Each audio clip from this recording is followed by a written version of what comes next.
What is good, y'all, and welcome back to my channel. So before we get started with the video today, I did want to thank everyone. Today is my 200th video. I was looking at the channel yesterday. I said I had 199 videos yesterday, so today is my 200th. So I want to thank everyone, whether you've been watching my videos from the first one, 10th one, 100th one, yesterday, or if today's your first one. I greatly appreciate the support. It means a lot to me. So I just wanted to say thank you. So it's my 200th video. So I think it's only appropriate. I'm doing a new concept today where I'm bringing in two things I love. I used to do this before, but I'm going to go with a little bit different angle. So as you saw at the beginning of the video, I was homaging, if you're in a bar, a scene or just a little clip from the Jordan Peele's Get Out. And my idea behind this is, of course, I love film. That's a big passion of mine, and I'm a human being, so I like food. So one way to combine the two things is take a food scene from a movie I like, or just a movie in general, and eat that food on the channel while talking about the movie. Now, as you can see in the skit and how I have it set up here, the milk is separated from the cereal. And specifically cereal full of colors.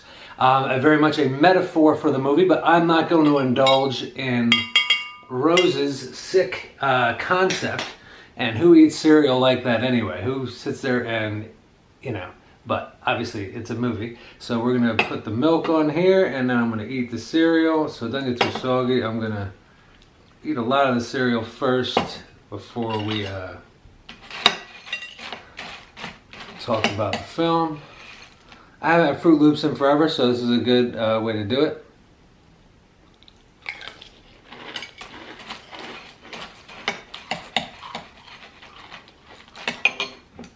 Let me put more milk in her.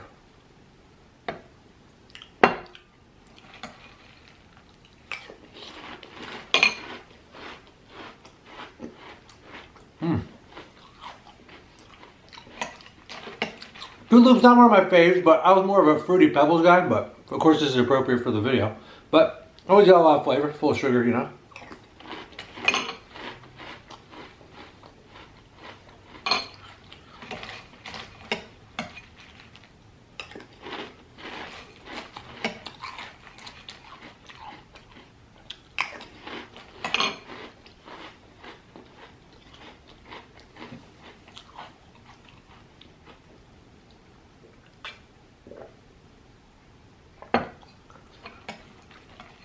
Oh, that's soy milk, but yeah, soy milk, by the way. Vanilla soy milk. I can't have regular milk. They'll tear me up.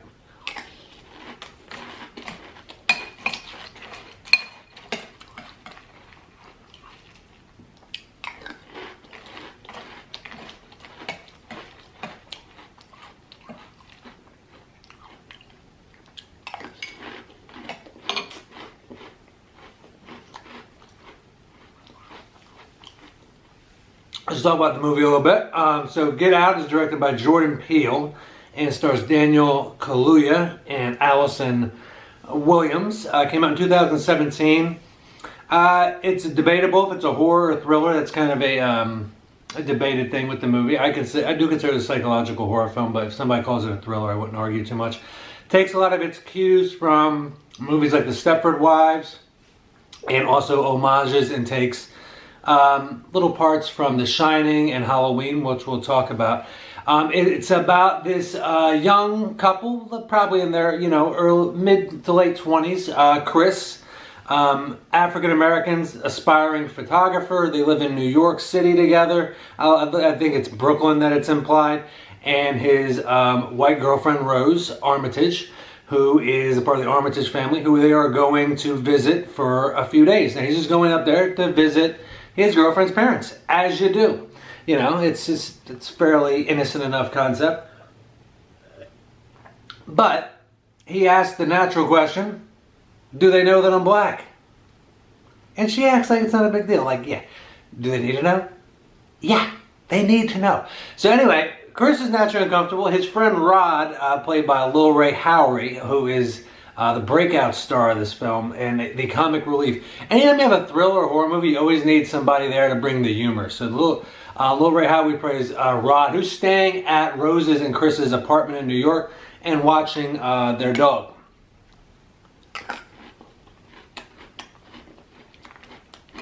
And the little Shining homage is, or like they're taking, taking something from The Shining.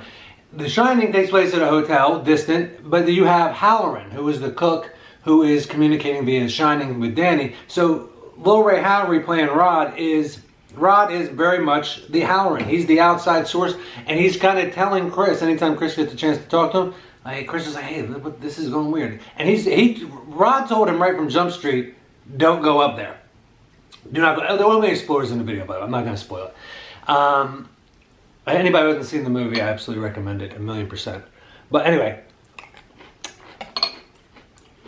Chris goes up with Rose to the Armitage's house, which is in upstate New York. Now, I like this because stereotypically a racially driven movie, which this absolutely is, would take place in the South, stereotypically. But it's just as racist in these rich areas and these rich neighborhoods in certain areas of the country. And this is Lake Poneco, which is a real place and does have a very disconnected, it's like people that are super rich and they just can't connect with anybody, but like they want to feel like they can connect with people.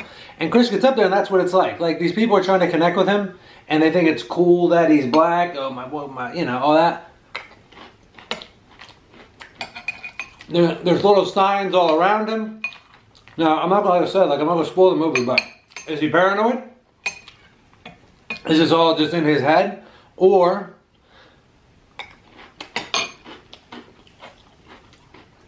does he have something to be freaked out about?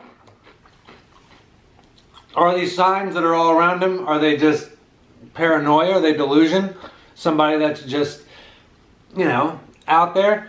Or are they real? Now, as a film nerd type person, I like listening to director's commentary, and I've listened to the director's commentary for Get Out, so it's cool to hear Jordan Peele's take on it. And he's just explaining the film is kind of like how they put you in the shoes of a black person, how they feel around large groups of white people. And in this case, this is a whole different type of white people. So it's kind of put you in those shoes. Hey, listen, we're not comfortable. And these types of white people they're this fake nice. Anytime you have super, and I'm not knocking rich people, but anytime you have these super rich, I'm talking like big money. I'm talking people that got like acres of land or just like big houses, they got money. They're just disconnected. And I've been to gatherings like this. Now I'm a white guy, so obviously I can't relate in the same way even remotely. But I've been to places where there's 20 or so people in a house, and there's enough, the house is big enough where that many people can float around, which I'm not really used to. And there's just this fake niceness. And when I was in there, it was just a bunch of white people. So I should have been good. But no, even I felt like the white people were talking. It's just like, oh, hey, I got a friend that does this, and blah, blah, blah, blah, blah. And hey, and like, I've been around white people like this who talk to black people or even people of other different cultures, Asian, Hispanic, whatever, and they kind of like try to pander to them, and their only reference point to talk to them about is like the news and stereotypical stuff, and they're always like, okay, yeah, like it's very weird. So it kind of plays on that, and it's a very American style movie, and for a horror film, it takes place mostly in the light, which I like. There's not a lot of darkness. I love that. The opening sequence is really good with the Keith Stanfield. He's in it as well. I believe this is not his first movie, but it's one of his first movies. And you have like a nice little Shining homage. He's like, I feel like I'm in a hedge maze. The neighborhood he's walking through feels like Halloween. And then you kick into the opening credits where it has the font from The Shining. So the font color from The Shining, which I, of course, noticed immediately and loved. The music in there is very good. It's like haunting, but a little bit spiritual. And then it cuts into Childish Gambino's Redbone, which is a cool little song. First time I ever heard it was in this movie. Very, very fun. I was music's good. It's a fun ride. And one of my favorite characters in the movie, underrated character, is Rose's brother, Jeremy, played by Caleb Landry Jones. Also very, a young and great actor that I really like. I wish I would see him in more stuff. He's a really good actor. But there's a little scene in the movie, which is a natural, organic scene. You know, anytime a sister would be introducing her boyfriend to her family and her brother, the brother's going to try to size him up a little bit. Make sure he's, you know, man enough and all that. So he's talking to Chris, and he's like, you do MMA? And Chris is like, what do you mean, UFC? He's like, yeah.